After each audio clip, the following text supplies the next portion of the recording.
Australia के जाने माने थिंक टैंक लावी इंस्टीट्यूट के नए सालाना एशिया पावर इंडेक्स में भारत ने रूस और जापान को पीछे छोड़ दिया है। इंडिया दुनिया की तीसरी बड़ी पावर बन चुका है। ये मैं नहीं कह रहा, ये ऑस्ट्रेलिया के थिंक टैंक्स ने खबर पब्लिश की है, जिसमें यह बताया जा रहा है कि इंडिया ने रशिया और जापान को पीछे छोड़ के दुनिया की तीसरी बड़ी पावर बन चुका है। ये एक रैंकिंग आई है और उस रैंकिंग में ये बताया गया है कि अब third most powerful country India है। तो देखिए अभी क्या बात हो रही थी, बात हम अभी तक ये कर रहे थे कि इंडिया फिफ्थ लार्जेस्ट इकोनॉमी है, लेकिन अब बात इससे बहुत आगे जा चुकी है और बात यहाँ पर पहुंच चुकी है कि India third most powerful country है। सर हर तरफ चर्चा है कि भारत जो है वो नेक्स्ट सुपर पावर बनने जा रहा है। चलिए मान लेते हैं, वैसे तो पाकिस्तानी मानते नहीं है, लेकिन हम मान लेते हैं। लेकिन आप वो कौन से ऐसे स्टेप्स हैं आपके ख्याल से जो अभी तक पीएम मोदी की गवर्नमेंट ने किए हैं? इंडिया को तभी कम्पीट किया जा सकता है जब हम इंडिया को दुश्मन की निगाह से नहीं, हम उसको उस्ताद की निगाह से देखेंगे कि इंडिया ने किन चीजों पर उजागर किया। हम बस उनसे लड़ने के बारे में सोचते रहते हैं, हर टाइम आगे बढ़ने के बारे में नहीं सोचते हम। ठीक है, हमारा यही टॉपिक होता है कि किसी तरह हम उनको हरा दें। हाँ। हराना कैसे जी? मार के हम क्या करेंगे? उनको मार के क्या करेंगे? वो फिर सेट हो जाएंगे। ठीक है, हमारा ही नहीं कुछ बनना, ऐसे ही है। तो प्रेसिडेंट पुतिन और फुमियो किशिदा वो तो इस वक्त दांतों में उंगलियां दबाए बैठे होंगे कि ये क्या हो गया है। वैसे तो दोनों कंट्रीज के इंडिया के साथ बड़े अच्छे रिलेशंस हैं, लेकिन कोई ये कमेंट्स दे रहा है कि मोदी ने इंडिया को तीसरा बड़ा पावरफुल ताकतवर कंट्री बना दिया है। कोई ये कह रहा है कि इंडिया की फॉरेन पॉलिसी और इंडिया की इकोनॉमी का इसके अंदर बहुत बड़ा रोल है।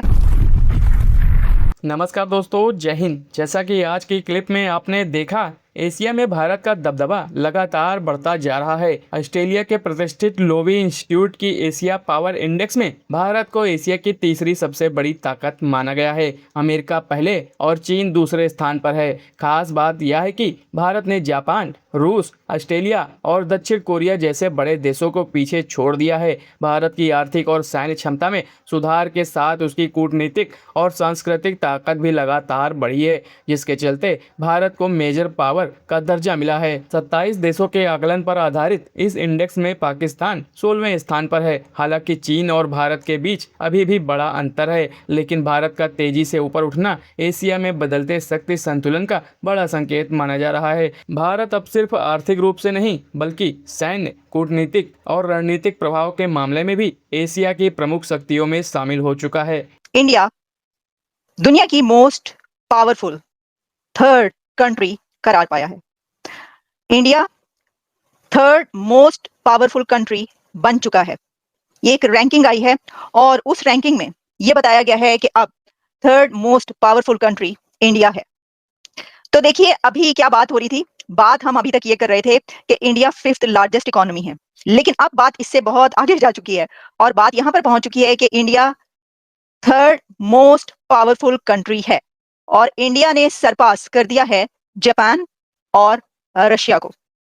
तो प्रेसिडेंट पुतिन और फुमियो किशिदा वो तो इस वक्त दांतों में उंगलियां दबाए बैठे होंगे कि ये क्या हो गया है। वैसे तो दोनों कंट्रीज के इंडिया के साथ बड़े अच्छे रिलेशंस हैं, लेकिन किसी को सरपास कर देना और दुनिया का तीसरा, एशिया का हम भी कह सकते हैं, ये जो एक स्टडी है मैं आपको बताऊंगी कि ये क्या है। अब इसके ऊपर बहुत बात चल रही है। कोई ये कमेंट्स दे रहा है कि मोदी ने इंडिया को तीसरा बड़ा पावरफुल ताकतवर कंट्री बना दिया है। कोई ये कह रहा है कि इंडिया की फॉरेन पॉलिसी और इंडिया की इकोनॉमी का इसके अंदर बहुत बड़ा रोल है।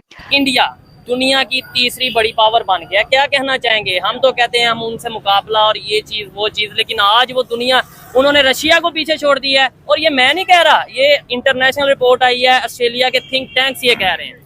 बस ऐसा ही है ना। देखें कि हम उनसे लड़ने के बारे में उनसे लड़ने के बारे में सोचते रहते हैं, हर टाइम आगे बढ़ने के बारे में नहीं सोचते हम। ठीक है, हमारा हमारा यही टॉपिक होता है कि किसी तरह हम उनको हरा दें। हाँ। हराना कैसे जी? मार के हम क्या करेंगे? उनको मार के क्या करेंगे? वो फिर सेट हो जाएंगे। ठीक है, हमारा ही नहीं कुछ बनना, ऐसे ही है। मतलब ये बड़ी अच्छी बात करें। मैं कहता हूँ मुकाबला तो मैं भी एज ए पाकिस्तानी कहता हूँ इंडिया से होना चाहिए, लेकिन टेक्नोलॉजी में, एजुकेशन में, इकोनॉमी में, इन चीजों में मुकाबला भी हमारा उनके साथ क्यों होना चाहिए? वो अपने मुल्क में, हम अपने मुल्क में हम तरक्की करें, मुकाबला तरक्की में करें। हाँ, उसी में मैं कह रहा हूँ ना, मुकाबला तरक्की में करें, जबकि हम उनसे ऊपर जाएं।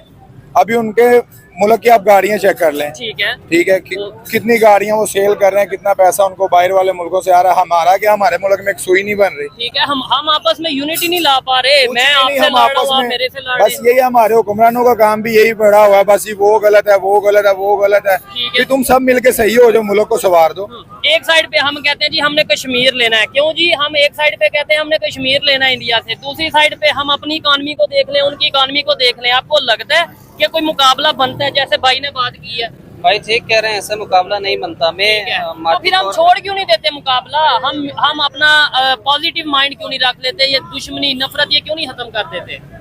बस ये मिजाज बना हुआ है। इस मिजाज ये खत्म कभी भी नहीं होगी। ये बचपन से अच्छा। हमें सिखाया गया है जी, इंडिया वाले हमारे दुश्मन है जी। क्या दुश्मनी की है उन्होंने? आगे हमारे से रोटी छीन लिया, आगे क्या दुश्मनी की है उन्होंने वो हमारे साथ? कश्मीर नहीं जी, कश्मीर का मसला तो उसका है ना, जब हम जाएं दुकान पे जी, हम सुबह सोए हुए उठे हैं जी, हम राशन लेने के लिए गए, आगे से पता चला जी हमारी पॉकेट से बाहर हो गया, जब हम ले ही नहीं सकते ये मसला वो तो चीज ये नहीं है। हम ले सकते। यानी वो हमारे दुश्मन है, हाँ। जो हमारे सोए हुए महंगाई बढ़ा देते हैं, जो हमारे इंडिया, सोए हुए ये चीजें बढ़ा मैं देते हैं। आम पब्लिक से इंडिया हमारा पूछना, दुश्मन कहाँ से होगा? इंडिया तो हमारा दुश्मन है ही नहीं। ठीक है, इंडिया के प्राइम मिनिस्टर नरेंद्र मोदी साहब ने जो करके दिखा दिया है और जितनी मेहनत की उनकी, डॉक्टर जयशंकर, जितनी भी अथॉरिटीज हैं, बल्कि जो आवाम है उसको हम मुबारकबाद पेश करते हैं कि ये बड़ी खबर है, बहुत बड़ी खबर है। अच्छा देखिए, ये है थिंक टैंक लुई इंस्टीट्यूट। अब लुई इंस्टीट्यूट जो है वो ऑस्ट्रेलिया बेस्ड है, लेकिन इसकी क्रेडिबिलिटी है और ये रेगुलरली बेसिस पर रैंक करता है कंट्रीज को, उनकी इकोनॉमी के बेस पर भी करता है, और जो कुछ दुनिया में चल रहा होता है तो उसके ऊपर इसके रैंकिंग्स आती रहती हैं।